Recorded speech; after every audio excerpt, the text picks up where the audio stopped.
урматтуу төрага, мен дагы бул жерде бир демилгечи катары болуп атам. Бирок ошол эле кезде бул мындай суроо болуп атат да.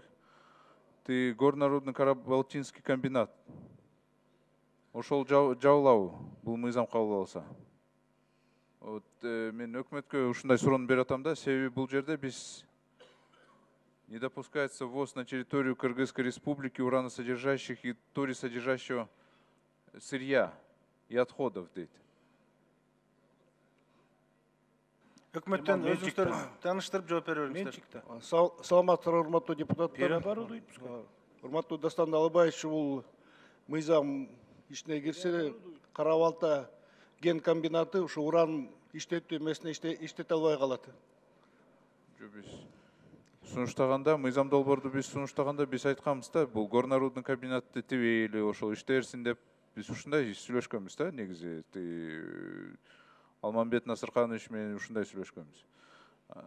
Андан тышкары бул жерде мындай тыюу салынып атат да, разработка радиоактивных хвостохранилищ, горных отвалов. А биз өзүбүз эле токтомду кабыл албадыкпыз. Эмен токтом негизинде өкмөткө поручение бергенбиз. Запретить разработку за исключением разработки хвостохранилищ, горных отвалов. Ошондо азыр мына Майлюсуда бар бизде хвостохранилище. Ан бизде российский компания иштеп атат. Алар хвостохранилищелерди алар азыр иштетип атат. Алар менен эмне болот? Алар наоборот ошону переработка кылып, уранды ошол жерден алып атышат да. Тескерисинче бул жерде наоборот биз кылбайбыз. Терс наоборот таасирин бербейби анан? Сиз экинчи окууда болбосоңуз керек, а? Ооба, мен болгон эмесмин. Келсеңиз жакшы болмок экен. Ооба, бул жерде просто мындай болуп калат да, азыр мен билгемче Россия тараптан грант берилген, туурабы? Мына өкмөттөн даже айтып беришет. Грант берилген, хвостохранилищелерди переработка кылып, алар зыяндуу болбосун деп ошол негизинде грант берилген. Биз ошол мыйзам менен тескерисинче азыр зыяндуу кылып атабыз да, мейли кала берсин, калкка зыяндуу. Рекультивацияга берилип атат, Дастан Далабаевич. Бул жерде разработка жазып атпайбы? Разработка бул сөз кенен да, ошол жерге рекультивация кирет сөзгө. Өкмөт жооп берсинчи ошого. Алмамбет Насыркановичтин микрофонун бергиле. Мен биринчи өкмөттүн угамчы, биз Алмамбет Насырканович менен кичине башкачараак сүйлөшкөнбүз да. Мыйзам долбоорунун автору ошол да. Жооп берсин. Мен жооп берип коеюнчу. Дастан Далабаевич, биринчиден биз башында сүйлөшкөндө эле ушундай сүйлөшкөнбүз. Бул жана башкача сүйлөшкөнбүз дегениңизге да. Анан бул мыйзам 3-чү талкууда болуп атат. Сиз урматтуу Дастан Далабаевич, биринчи статьянын 2-чи пунктун окусаңыз, ошондо жана сиз айткан кооптонуунун баары ошол мыйзам менен чечилет. Анткени МЧСтин өзүнүн тармактык мыйзамы бар. О хвостохранилищах и горных отвалах деген, о радиационной безопасности населения Кыргызской республики деген. Бул биз кабыл алып аткан мыйзам. Ошол эки мыйзамга каршы келбейт жана ошол эки мыйзам жана сиз айткан көйгөйлөрдү чечет. Ал эми биз сунуш кылган мыйзамда эки гана маселе. Уран менен торий казылбасын жана сырттан уран алып келип Кыргызстанда иштетилбесин. Болду.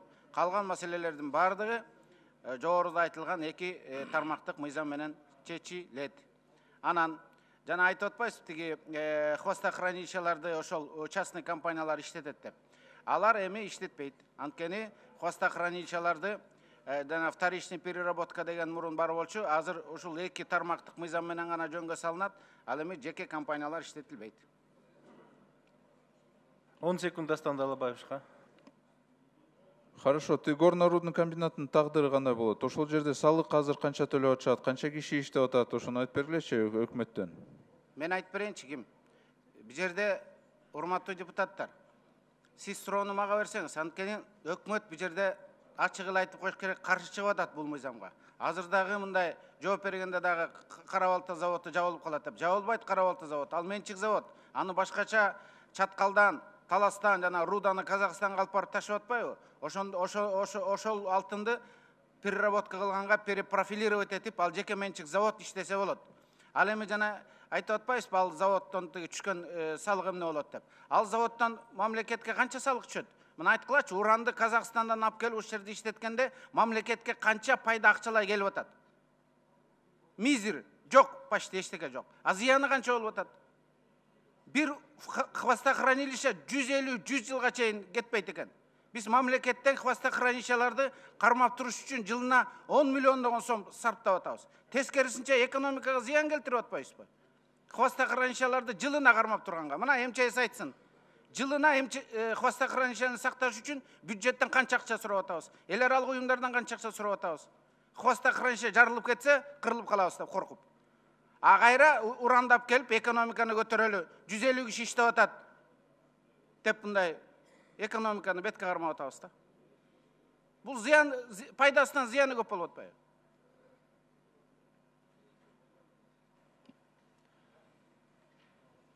Он секунд бергиле Дастан Далбаевич.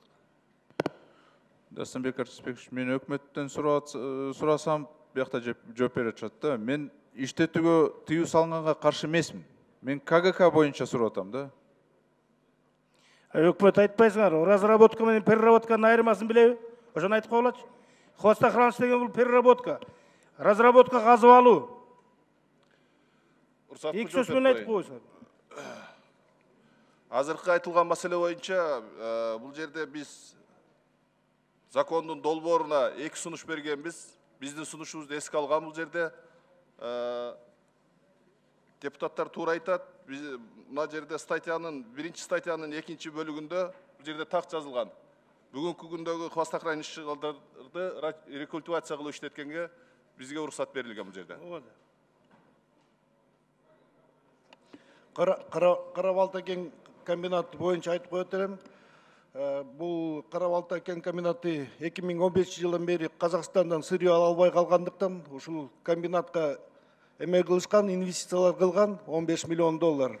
Ошол Кызыл-Омполдогу Россыптарды иштетсе, бир жылда мисалы 1000 тонна уран өндүрсө, ошондо $70 миллион жакын продукция алынмак, андан 500 миллион сомго жакын налог төлөнбөк. Эми бул мыйзам ишке киргенден кийин анда бул жумуштардын баары токтоп калат, токтотулат.